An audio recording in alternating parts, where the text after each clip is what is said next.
Dragon is in countdown. Falcon 9 is in startup.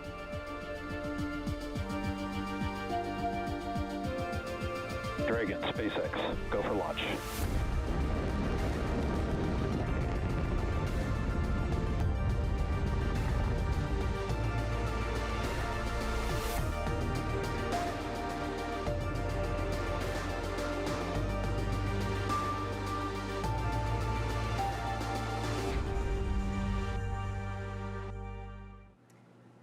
You are looking live at Launch Complex 39A at Kennedy Space Center.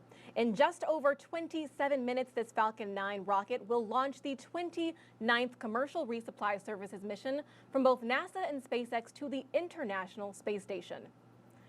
Good evening and welcome to live coverage of the CRS-29 launch. I'm NASA's Jasmine Hopkins. Today's launch is the first live broadcast available on NASA's newest free streaming platform, NASA Plus. Scan the QR code on your screen now for more mission coverage, new original content, and to put the NASA universe at your fingertips. For CRS-29, fueling of the Falcon 9 began about 12 minutes ago, and we're counting down to an instantaneous launch at 8:28 and 14 seconds Eastern Time. This mission will deliver over 6,000 pounds of science supplies and equipment to the space station. And commercial resupply missions help NASA and our partners continue research to better our life right here on Earth and help us explore deep space. So let's go now to SpaceX headquarters in Hawthorne, California, where Jesse Anderson is standing by to tell us more about the vehicle supporting today's mission. Jesse? Thanks, Jasmine. Hello, everyone. My name is Jesse Anderson, and I'm a manufacturing engineering manager for Falcon here at SpaceX. It's great to be covering today's mission in partnership with NASA, marking SpaceX's 81st launch of the year. Now, on your screen in a second, there you go. You can see a live view of SpaceX's two-stage Falcon 9 rocket with our Dragon spacecraft at the very top. Today marks SpaceX's sixth and final mission to the space station for 2023. And in fact, this will mark the most flights Dragon has flown to the orbiting laboratory in any single year. Since taking flight in 2010, Dragon remains one of the few vehicles that can deliver significant cargo to the space station and the only vehicle that can deliver cargo from the space station. It's a fully autonomous vehicle, which means it's capable of flying itself to and from its destinations. Today, Dragon has visited the station 38 times and transported more than 300,000 pounds of cargo back and forth from the orbiting laboratory. It's also the first private spacecraft to take humans to the space station. Falcon 9 and Dragon were both designed with reflight in mind, and the vehicle hardware is built to support multiple missions with minimal refurbishment. Today's Dragon is flying for its second time and marks SpaceX's 21st reuse of the vehicle. Below Dragon is Falcon 9, which you can think of as two rockets built in one. The lower part, which is also the larger part of the rocket, is called the first stage. The first stage has 9 Merlin 1D engines, which accelerate the vehicle through the Earth's atmosphere and into various orbits in space. At the top of the first stage is the black inner stage, and above that is the Falcon 9 second stage. The two stages will separate about 2.5 minutes into flight, and then the second stage will ignite its single Merlin vacuum, or what we call the MVAC engine, which is the 10th engine on the rocket, to carry Dragon to its desired orbit. Now, like Dragon today, the Falcon 9 first stage is flying for its second time as well, and we plan to recover it back on land at Landing Zone 1, located at Cape Canaveral Space Force Station in Florida, completing the first return to launch site for a Dragon cargo mission. Now, so far, we've reflown 214 first stages, and that includes Falcon 9 and Falcon Heavy.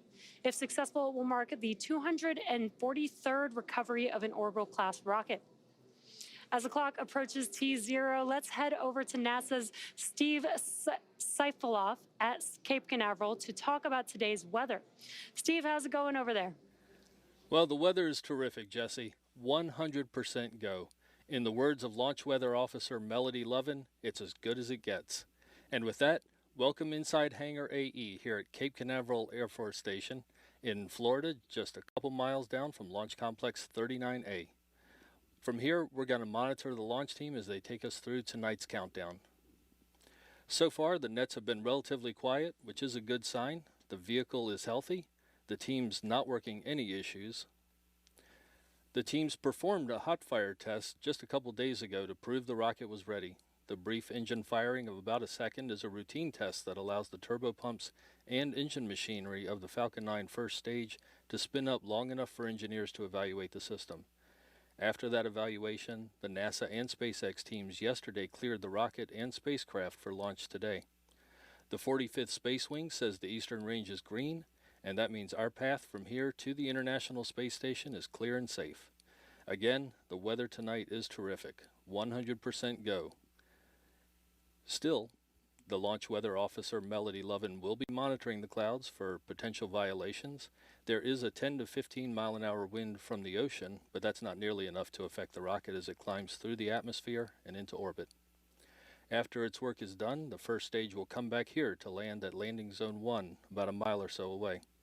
That is different from recent cargo launches to the space station that saw the first stage land offshore on a drone ship. And to save you a Google search, the first cargo mission to see the first stage return to land was CRS-29 back in 2016. Right now, SpaceX is fueling the Falcon 9 with RP-1, or rocket-grade kerosene, and super cold liquid oxygen. That is minus 297 degrees, and it is also being loaded into the first stage and second stage. And it's that liquid oxygen turning into a gas and venting into the air that is producing the white clouds you see around the rocket. All rockets are designed with valves that open to allow the oxygen to boil off to maintain the right pressure in the tanks. Those clouds form when the oxygen makes contact with Florida's humid air. Our launch time tonight is 8:28 and 14 seconds, and the launch window is instantaneous to put the spacecraft on course to dock with the International Space Station on Saturday, November 11th at 5:20 a.m. Eastern Time. For more on that, let's head over to Chelsea Bayarte inside NASA's Mission Control Center in Houston. Thanks, Steve, and welcome to the International Space Station's Flight Control Room here inside Mission Control. I'm Chelsea Bayarte, live in NASA's Johnson Space Center here in Houston, Texas. Teams of flight controllers are behind me monitoring tonight's launch with Flight Director Garrett Henn at the helm. Mission Control is go for launch, meaning the space station is ready to receive the spacecraft, and we're not tracking any issues that would prevent a docking. From here on out, mission controllers will observe the launch and monitor the Dragon vehicle during all milestones of its flight. The astronauts on board are likely to be asleep at the time of launch. There are 7 people living aboard the International Space Station now: NASA astronauts Jasmine Mogbelli and Laurel O'Hara, Andreas Mogensen from Denmark, Satoshi Furukawa from Japan, and Roscosmos cosmonauts Konstantin Borisov, Oleg Kononenko, and Nikolai Chub. When the Cargo Dragon arrives on November 11th, it will dock autonomously, but O'Hara and Mogbelli will be on deck to monitor its arrival. The crew will first unpack the more time-sensitive science experiments and cargo, and then, as the week goes on, continue to unpack their delivery. They'll be receiving some pizza kits, olives, an assortment of cheeses, and some holiday treats like pumpkin spice cappuccino, cranberry sauce, and chocolate. So I'm sure they're looking forward to it. In the meantime, here in Mission Control, everything is still a go, and we're looking forward to following along with the Cargo Dragon during its journey to the International Space Station. So for now, let's go back to Kennedy. Jasmine? Thank you so much for those updates, Chelsea and team. We are now at T-minus 19 minutes and counting from liftoff of the 29th Commercial Resupply Services mission from NASA and SpaceX. This mission will carry 6,505 pounds of cargo, including supplies to support the crew on board, spacewalk equipment, vehicle hardware, computer resources, and of course, science investigations.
side of the space station, this laser communications terminal will send and receive data through NASA's LCRD satellite on orbit.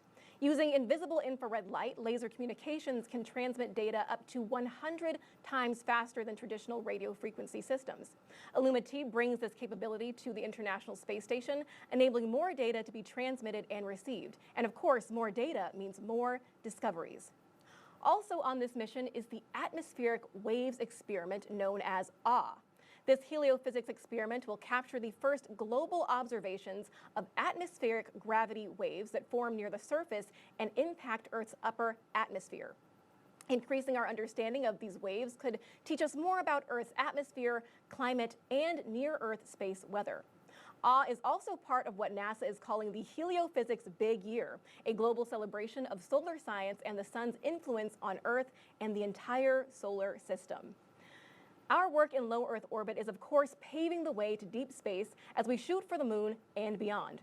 Around this time last year, Artemis 1 lifted off, and for Artemis 2, NASA plans to send a crew of 4 astronauts around the moon farther than humanity has ever gone before. To learn how about we're getting there, let's check out our Artemis Moon Minute.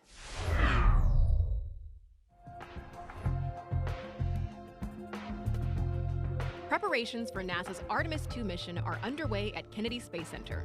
Engineers inside the Neil Armstrong Operations and Checkout Building connected the 2 major components of the Artemis 2 Orion spacecraft, the crew and service modules. Once in space, these important pieces of hardware will fly the Artemis 2 crew around the moon and back.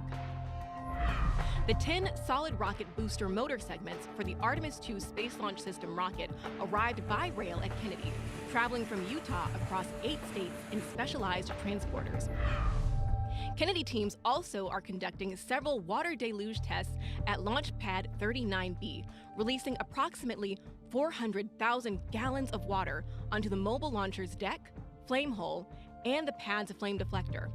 By helping to deflect overpressurization and suppress the sound produced at liftoff, the water deluge system is critical for protecting the crew, rocket, spacecraft, and pad structures during launch. That's your Artemis Moon Minute. The Artemis missions intend to land the first woman and first person of color on the moon, and these goals are characterized by NASA's graphic novel, First Woman. This is the fictional story of Callie Rodriguez, the first woman to explore the lunar surface. Her struggles and triumphs were inspired by the lives of many real NASA astronauts, like Jasmine McBelly and Laurel O'Hara, who are part of the current space station crew. The second volume of this story with new characters and new technologies is available now in both English and Spanish, and the astronauts on station are in for a real treat because we're sending them a copy with today's launch. You can follow Callie's adventures on NASA's websites and our social media.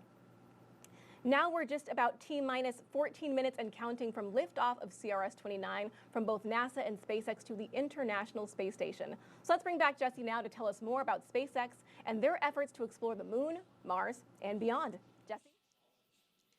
Thanks, Jasmine. As many of you may already know, SpaceX's ultimate mission is to make life multiplanetary.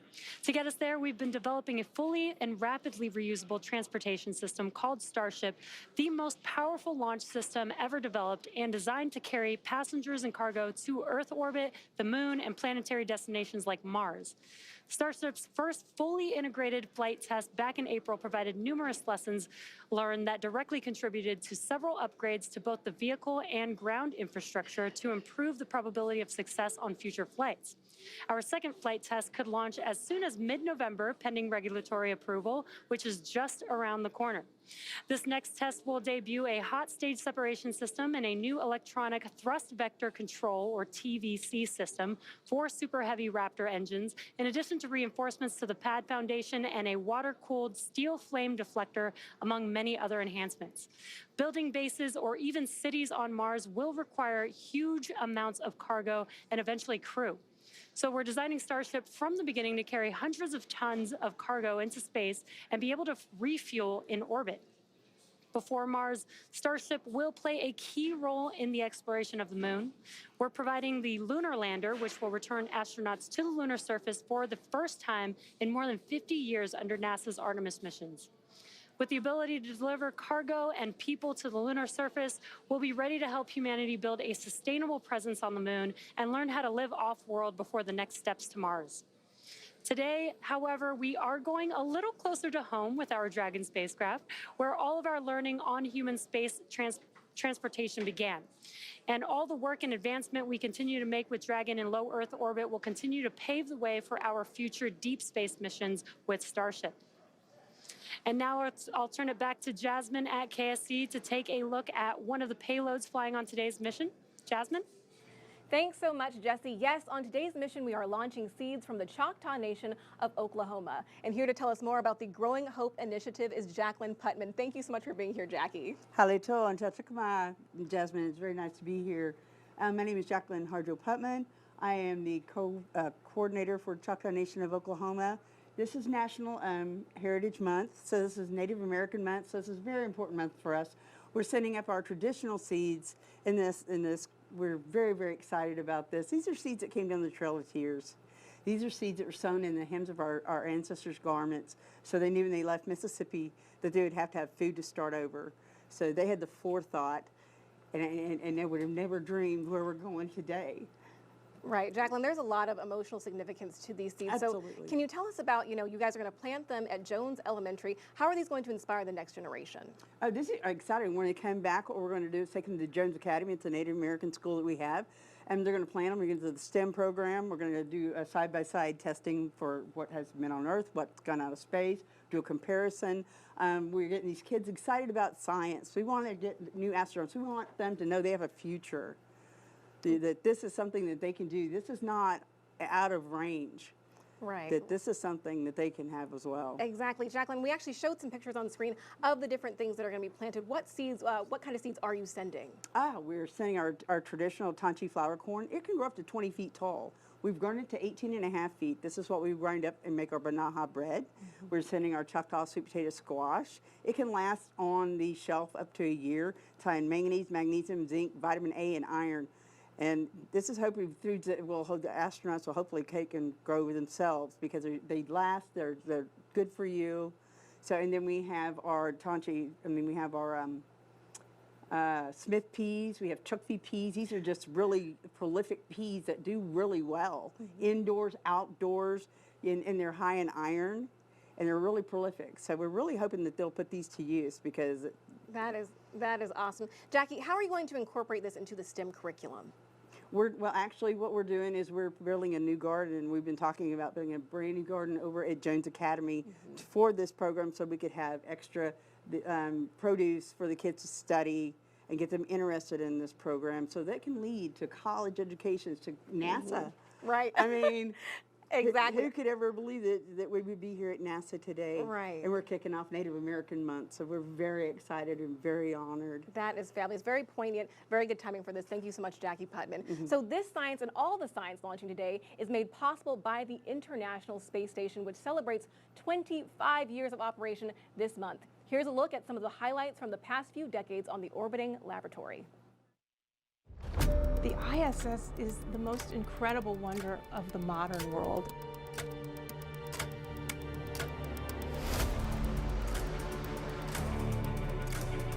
Christina Cook, the first one through the hatch.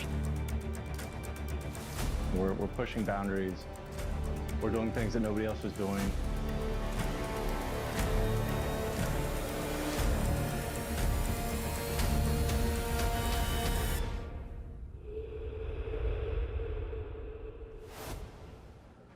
To learn more about the space station turning 25, keep an eye on NASA's social media channels for a video series debuting this Monday, November 13th. The space station truly is a wonder. It is the third brightest object in the sky, and measuring about the size of a professional football field, it can be seen with just the naked eye. As it orbits the Earth at over 17,000 miles per hour, NASA is making it easier than ever for you to spot the station. Scan the QR code on your screen now to download the all-new Spot the Station app on your mobile device, available on both iOS and Android. The app alerts you when the station is passing over your hometown and even lets you track its location in real time. Right now, there are 7 people living and working on the space station, making up the Expedition 70 crew. This expedition began on September 27th, and the team represents several international agencies: NASA, ESA, JAXA, and Roscosmos. During their long-duration stay in low Earth orbit, they will research heart health, cancer treatments, space manufacturing techniques, and more to benefit life on and off the planet. CRS-29 is expected to dock to the space station this Saturday. That's November 11th at 5:20 a.m. And NASA astronauts Jasmine McBelly and Laurel O'Hara will be monitoring the operation to ensure all this cargo is delivered safely. All right, we're marching towards launch at T-minus 7 minutes and counting for liftoff of CRS-29. So let's bring back Steve here on Florida's Space Coast and Jesse live at SpaceX headquarters in Hawthorne, California, to walk us through the final moments of countdown and liftoff. Take it away. Thank you, Jasmine. It is just under 7.5 minutes until launch, and the SpaceX team is working no significant issues, and the vehicle is healthy. Weather is 100% go for T0, and the range is ready to support today's mission. At this point, Rocket Propellant 1 or RP1 fuel is completely loaded on the second stage and nearly complete on the first stage. Liquid oxygen or LOX loading is currently underway on both stages and will complete at the T-minus 2 minute mark. We just heard a call out for engine chill. We're also loading helium gas into both stages. Falcon 9 uses helium as a pressurant to backfill the propellant tanks, as liquid oxygen and RP1 are consumed by the Merlin engines during ascent. Helium load began before the broadcast went live and will continue to top off until about a minute and a half before launch. And SpaceX performed that engine chill just a few seconds ago, around T-minus 7 minutes. That's when the team flowed a small amount of liquid oxygen at minus 297 degrees into the Merlin engine's turbo pumps. And you may have heard the call there. Stage 1 fuel load is complete. They're basically doing that engine chill. They're basically prepping the propulsion system for the full flow of liquid oxygen. And by doing this, they avoid a thermal shock to the system, and that ensures that engine startup goes well. Dragon also began its startup sequence at T-minus 35 minutes when it coordinated timing with the Falcon 9 rocket. The spacecraft is currently undergoing vehicle health checks. It'll enter terminal count at about T-minus 5 minutes, with the next big step just a minute before liftoff, when Dragon will transition to internal power.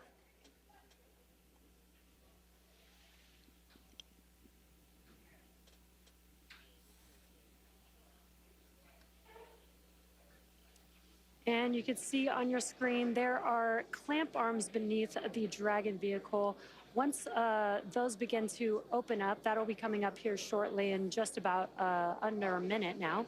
Those clamp arms will open up, and that'll allow the transporter erector, which is that large trusted structure that you see on your screen next to the vehicle, that will begin to retract away from the vehicle. The transporter erector, the TE, is used for vehicle rollout and to route... Dragon's on internal power. To route propellants and electrical power to the vehicle in preparation for launch. Now, once the clamp arms are fully opened, that'll allow some room for that TE to be able to move back from the vehicle. In these last few minutes before T0, Falcon 9 is performing final health checks on its primary communications, avionics, and propulsion systems in preparation for flight. We may hear callouts that engines are sufficiently chilled as we get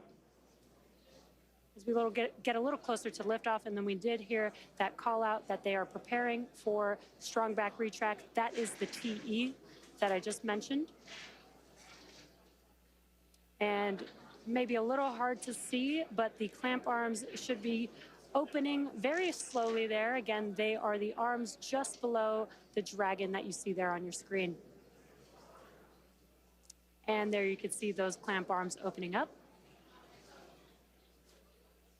And again, as a reminder, the booster on your screen is flying for its second time and will be landing back on land at landing zone 1, which is not too far from the launch site. And there you can see that the clamp arms look like they're fully open now. That transporter erector can now begin to move away from the vehicle. It will also be pretty slow and slight, but just enough to allow some room for the vehicle for liftoff. And at T-minus 3 minutes, 22 seconds and counting, We are waiting for a call for Stage 1 liquid oxygen loading complete. This launch will take about 6,000 pounds of hardware, crew supplies, and science to the space station. Stage 1 LOX load complete. And there we have the call we were waiting for. Stage 1 LOX load complete. That is the liquid oxygen. One of the larger pieces of equipment that CRS-29 is carrying tonight is a technology demonstrator. It's called Illuma-T, and it'll transmit data to Earth on lasers. Those lasers can hold a lot more data than previous communications equipment, and this trial will show how that rush of data can help researchers learn a lot more about their work on the station. Dragon will be docked to the space station for about a month before returning home. At T-minus 2 minutes 25 seconds and counting, we are awaiting the checkouts of the second stage thrust vector control actuators. And this is often referred to as an engine wiggle test. This is when SpaceX moves the thrust nozzle on the second stage slightly to make sure the guidance software and hardware is ready for flight. SpaceX does the exact same test on the first stage engines just seconds before ignition. Stage 2 LOX load complete. And great call out there. Stage 2 LOX load is complete, which means that propellant loading is now complete on both stages of the Falcon 9. Dragon is also performing its final health checks to make sure that all the vehicle's primary systems are ready for its rendezvous with the International Space Station. You may have noticed that there's some white clouds around the vehicle there on your screen. Those clouds are normal. That is the chilled gas above the tank liquid surface for the liquid oxygen that we vent out overboard to maintain pressure in the tank as needed. And once that cold gas comes into contact with that warmer air, it creates those white clouds that you see there. And we are at T-minus 1 minute 5 seconds and counting. Soon the Falcon 9 computers will enter startup mode. Falcon 9 is in startup. And there we have the call from the launch director. Falcon 9 computers have entered startup mode, and the Dragon spacecraft is on internal power. Both stages are now pressurizing for launch. And LD, go for launch. And there we have the on-time call of the SpaceX launch director verifying we are go for launch this evening. Liftoff scheduled for 8:28 p.m. Eastern Time and 14 seconds. At launch, the International Space Station will be flying 259 miles over the Arabian Sea near the coast of Oman.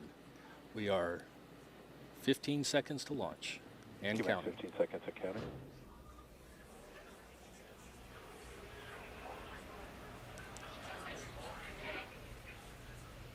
T-minus 5, 4, 3, 2, 1, ignition, liftoff.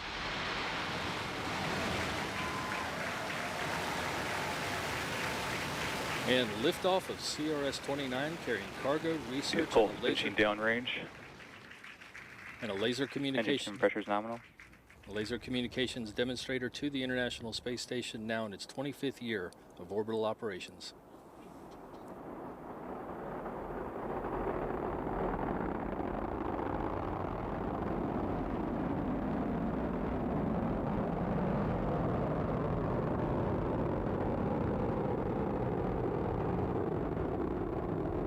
Nominal power and telemetry. At T plus 40 seconds, Falcon 9 has successfully lifted off from historic Launch Complex 39A in Florida. We are now coming up on max Q in just about 15 seconds or so. That is Falcon the point 9 of is maximum supersonic. aerodynamic. That's the point of maximum aerodynamic pressure that the vehicle will go through during its flight.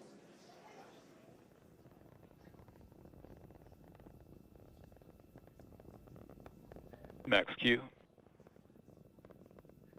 And great call out there. We have passed through max Q. Now with that, we have 5 events coming up that will be back to back.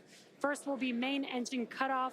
Main engine is that what you see on your screen. Those 9 Merlin engines are lit up right now, but we will have MECO, which is main engine cutoff.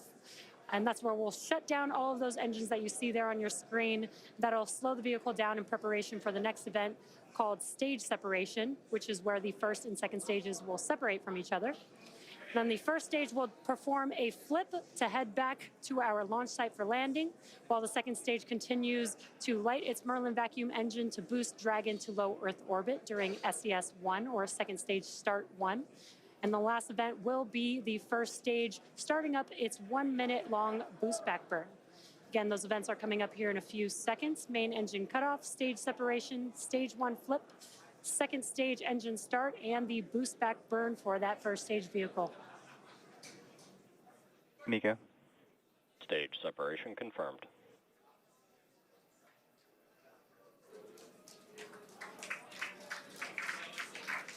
Stage 1, boost back startup.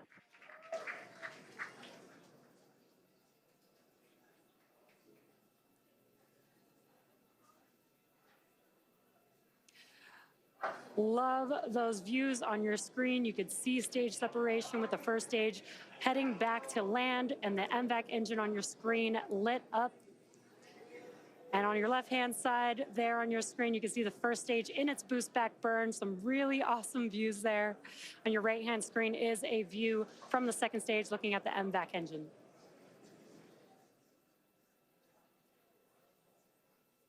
Again, this is just about a minute burn for this boost back burn on the first stage. It is the first of 3 burns required to bring the first stage back to landing zone 1.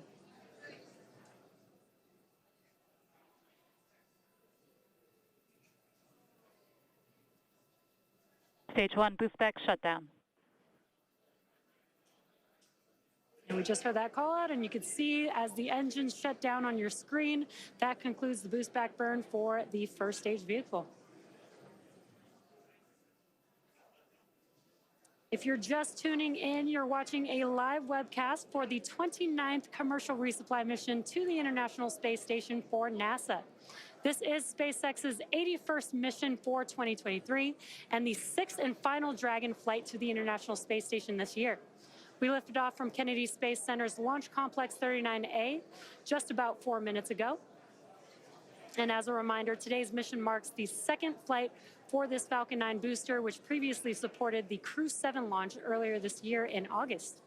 This is also the first return to launch site for a cargo mission, which helps improve refurbishment and relight times for Falcon 9.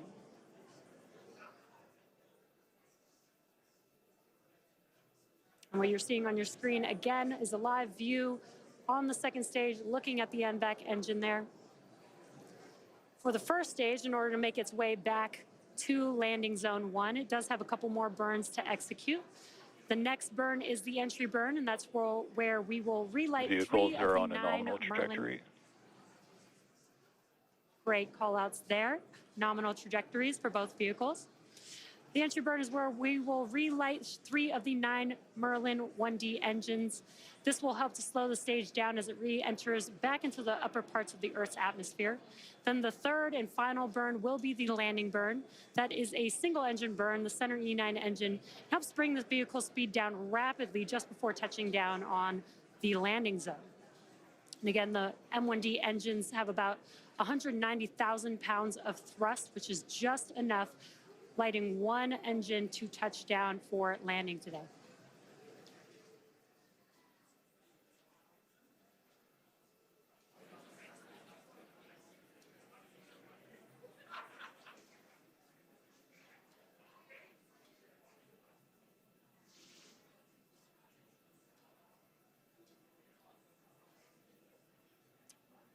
We are just about 15 seconds or so away from that entry burn beginning on the first stage vehicle. We do use 4 grid fins on the first stage to help guide the vehicle back to its landing zone. They are 4 hypersonic grid fins comprised of titanium that are positioned near the top of the first stage. Stage 1, entry burn startup. There's that call out. The entry burn has begun. This burn will last just about 15 seconds. Stage 1, entry burn shutdown.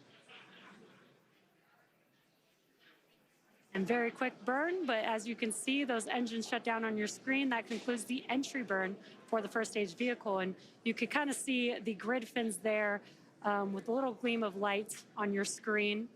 Stage 1, FTS is saved. The vehicles continue to follow a nominal trajectory. Excellent call-outs. The first stage vehicle also has 4 landing legs near the base of the vehicle, and that they Stage 1 are transonic. they're deployed just a few seconds before touchdown of the vehicle. And if successful, this will mark the 243rd time that we've recovered a first stage booster, and that includes Falcon 9 and Falcon Heavy missions. Stage 1 landing burn. There's that call out. The landing burn has begun. You can see it there on your left-hand screen. Let's watch as Falcon 9 touches down. Stage 1 landing leg deploy.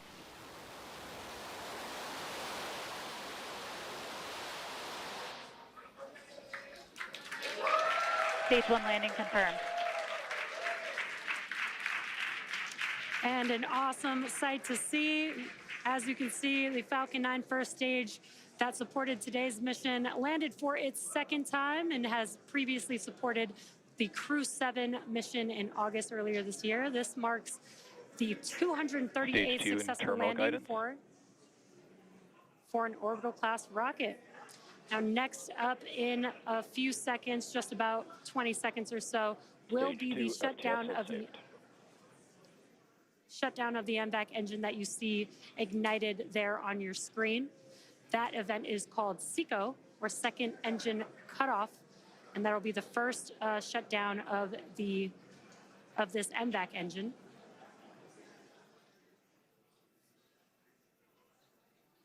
SECO.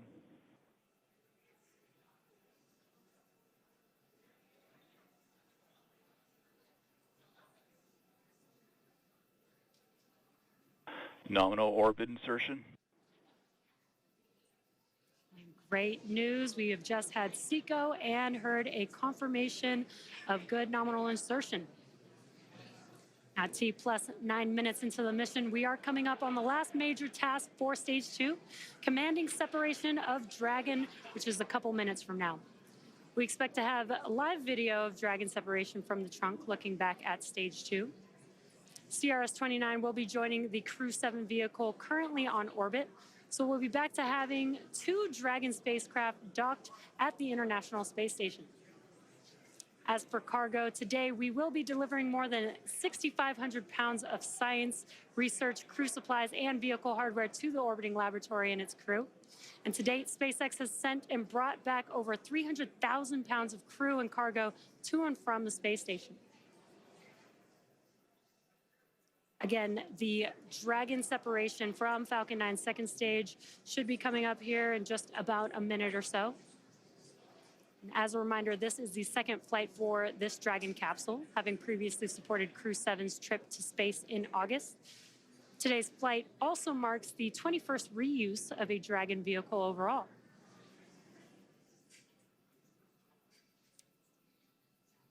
Dragon has 16 Draco thrusters, each with the capability to deliver 90 pounds of force.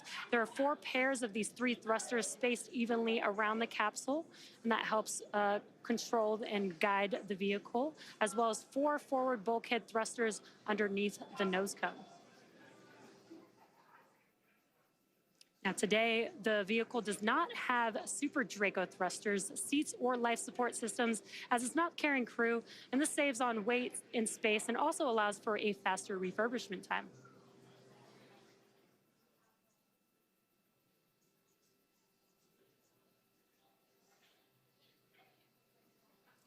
Now, while initial designs of Dragon carried solar arrays extended outward from the trunk, the cylindrical structure located directly behind the Dragon capsule, the current Dragon has these arrays fixed directly to the trunk. And you may see a dark side of the trunk and a light side of the trunk. The dark side is those solar panels, while the light side is a radiator to help keep the spacecraft cool. Once the Dragon capsule reaches the International Space Station, it will be able to autonomously dock using its navigation sensors, centerline camera, and light detection and ranging, or LiDAR, equipment. The Dragon capsule is connected to the trunk beneath it via the trunk claw and connects thermal control, power, and avionics system components between the trunk and the capsule. And another fun fact, once on station, Dragon can serve as an extra module for science payloads lacking room on the space station, which we refer to as Extend the Lab. Dragon separation confirmed. And there you can see on your screen, the Dragon spacecraft has separated from the Falcon 9 second stage.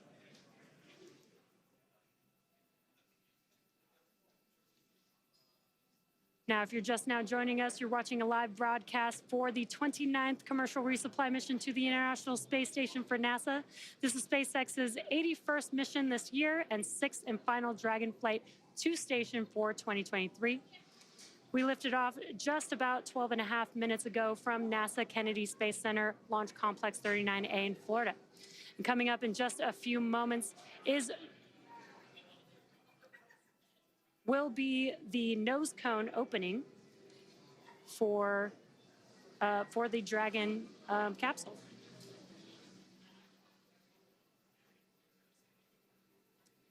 All right, so that will do it for me here in Hawthorne. So we are going to send it over to Chelsea in Houston to talk us through the nose cone opening. Chelsea? Thank you, Jesse, and welcome back to the International Space Station's Flight Control Room. I'm here with continued live coverage here in Mission Control Houston. We got a view of launch up on the monitors here in the room, and just like you saw at home, the Cargo Dragon spacecraft is making its way to the space station as we speak. As Jesse explained, the spacecraft has already gone through a number of milestones. It separated from the second stage of the Falcon 9 rocket and performed a number of automatic checkouts, doing small firings of the Draco thrusters. The next major milestone that we'll be looking out for here in Mission Control is nose cone deploy.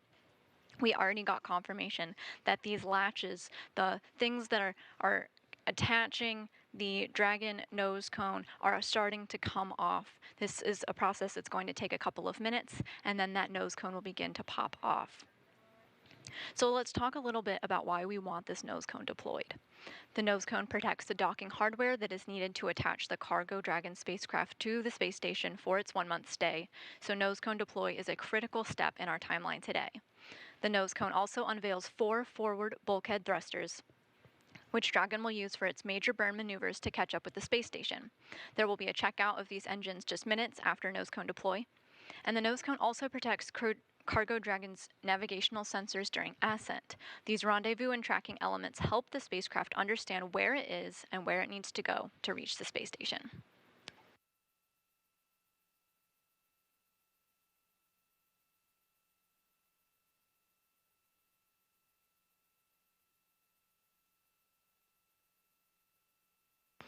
So overall, the nose cone is there to protect the docking hardware, the forward bulkhead thrusters, and the rendezvous and tracking elements during launch.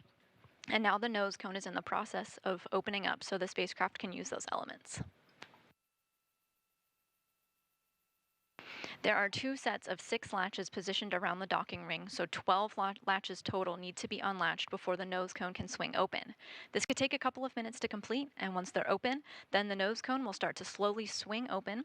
This is a process that could take an additional 5 minutes, and we hope to get live views of this from the Cargo Dragon spacecraft later on.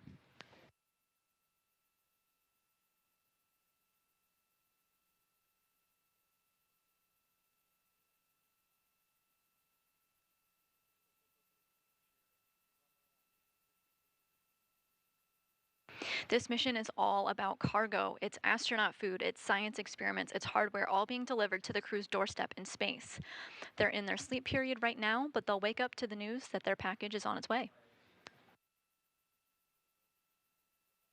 NASA astronauts Laurel O'Hara and Jasmine Mogbelli will monitor the spacecraft's arrival on Saturday. We're waiting for confirmation of a good nose cone deployment of the spacecraft, which can take a few minutes for those latches to open. But after the nose cone is open, Mission Control will continue to monitor the spacecraft's journey, including a scheduled phase burn that the Cargo Dragon will perform autonomously.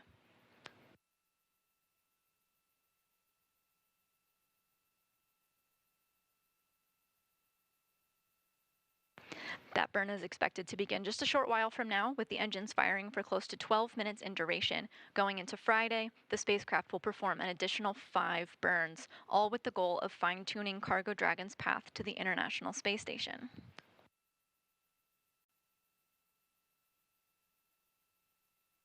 Moving on to early Saturday here in Houston, the spacecraft will be in the vicinity of the space station. A team here in Mission Control will work closely with SpaceX headquarters in Hawthorne, California. They'll monitor as the spacecraft autonomously moves through the steps and checks required for docking. Today's Cargo Dragon will be parked in the space station's Node 2 forward port. Node 2 is also known as the Harmony module, and it has been unoccupied since NASA's SpaceX Crew 6 crew departed the space station in September of this year. The Crew 6 spacecraft was a Crew Dragon. Its departure brought NASA astronauts Steve Bowen and Woody Hoburg home, along with their crew members Sultan Al-Niyati and Andrei Fadjayev. But in its place will be today's Cargo Dragon when it docks on November 11th. NASA's Anna Schneider will be here in Mission Control with live coverage of docking Saturday morning. But this spacecraft has a lot of milestones to hit before it arrives, including the opening of the nose cone. It's a step that the spacecraft is working on right now. We're waiting for confirmation that all 12 latches around the docking ring are open. And those rings are open and the nose cone is starting to open up. So you're getting the view from the inside of the Cargo Dragon spacecraft. We're looking at the nose cone now. This is the very tip of the spacecraft, the tip of the rocket you were looking at on the launch pad. This is the nose cone opening up, and right underneath it we'll get a view of the vacuum of space.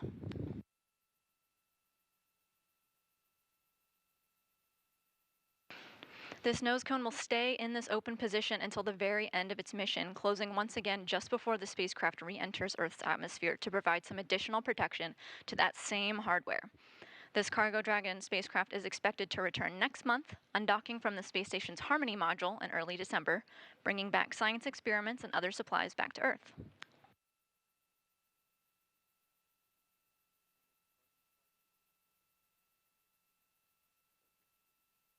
Again, on your screen, you were seeing some motion moments ago. This is the nose cone of the Cargo Dragon spacecraft opening up. This maneuver was allowed by 12 latches that unhooked themselves, one set of 6 at a time, allowing free motion of the nose cone that you see in motion here.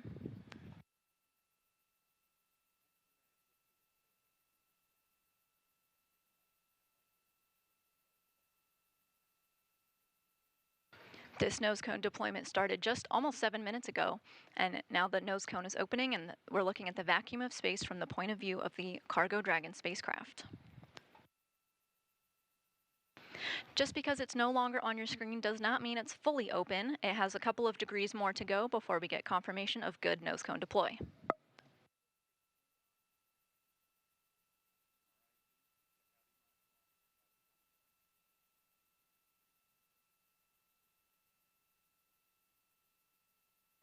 As a reminder, opening up this nose cone allows for access to the docking hardware underneath, critical for the Cargo Dragon spacecraft to attach itself to the space station. It also unveils the forward bulkhead Draco thrusters and navigational sensors that Dragon will help to understand its position in space and also make it find its way to the space station.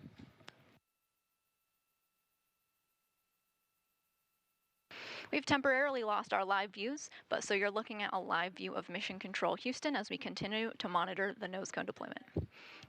And just like that, we just got confirmation that nose cone deployment is complete.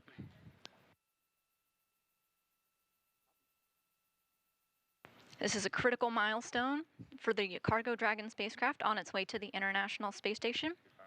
Once again, we got confirmation that the Cargo Dragon nose cone has deployed. I do have a special guest joining me today. Joining me on the phone is Christy Depletion, Deputy Manager of the International Space Station Integration Office. Christy, are you with us? I'm here. Thanks, Chelsea. Christy, awesome launch today. I want to ask you a couple of questions about Dragon. So when it arrives, the crew schedule gets increasingly busy with science and research. Can you tell us some of the important work that they'll be doing? Sure. That was a beautiful launch. Oh my gosh. And the booster landing was amazing. So the crew is very busy when it arrives. They're actually very busy even preparing for Dragon before it docks. The crew talks with payload developers to prepare for experiments they'll be doing. They also have a conference with our inventory and stowage officer to discuss the cargo being delivered and any changes to how they'll execute the unpacking and packing plan during the 30-day mission. The crew then does prepare for docking and ingress, and once Dragon is docked, the crew will perform their leak checks before they open the hatch. But yes, once Dragon arrives and the hatch is open, the crew gets right into work and we'll begin working on some of the experiments that were launched. One of these that I find interesting is from the European Space Agency called cerebral aging. It's a study of the effect of spaceflight and durability in space on cerebral organoids. An organoid is an artificially grown mass of cells or tissue that resembles an organ, so in this case, the brain. The overall goal of this experiment is to study the aging process in cerebral organoids derived from normal individuals and those patients with accelerated aging that may or may not be displaying hypersensitivity to UV radiation conditions, similar to what living organisms are exposed to during spaceflight. So this experiment will help us learn more about the effects of space conditions on our brains as we prepare for even longer duration space flights. And of course, the crew will be busy unpacking Dragon, and they are always excited to get the fresh food.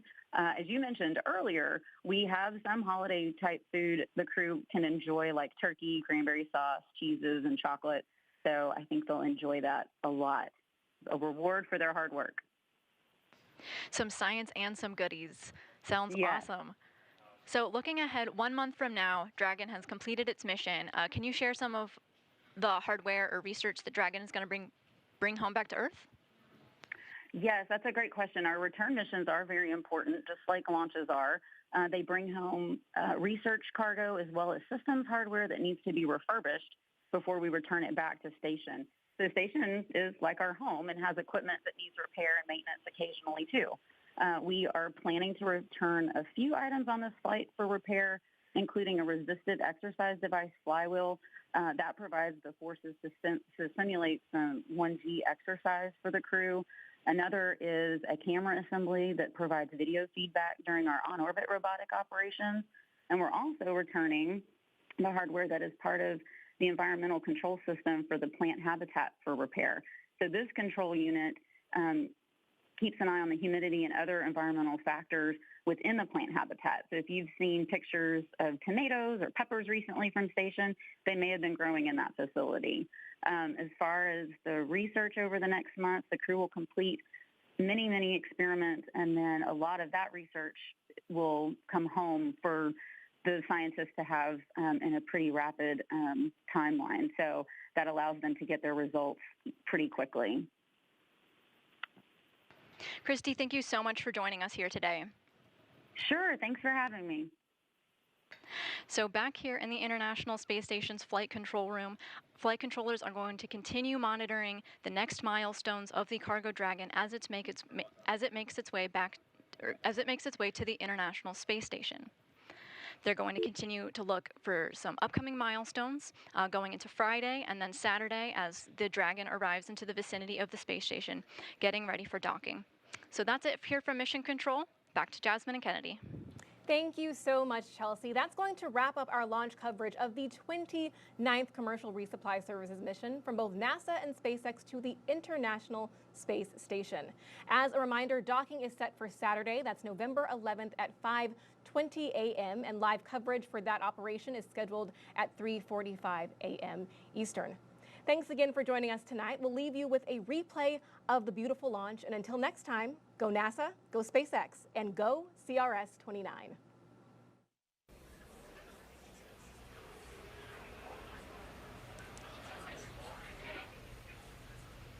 T-minus 5, 4, 3, 2, 1.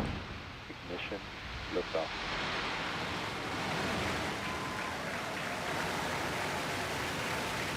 And liftoff of CRS-29 carrying cargo, research, Vehicle pitching downrange.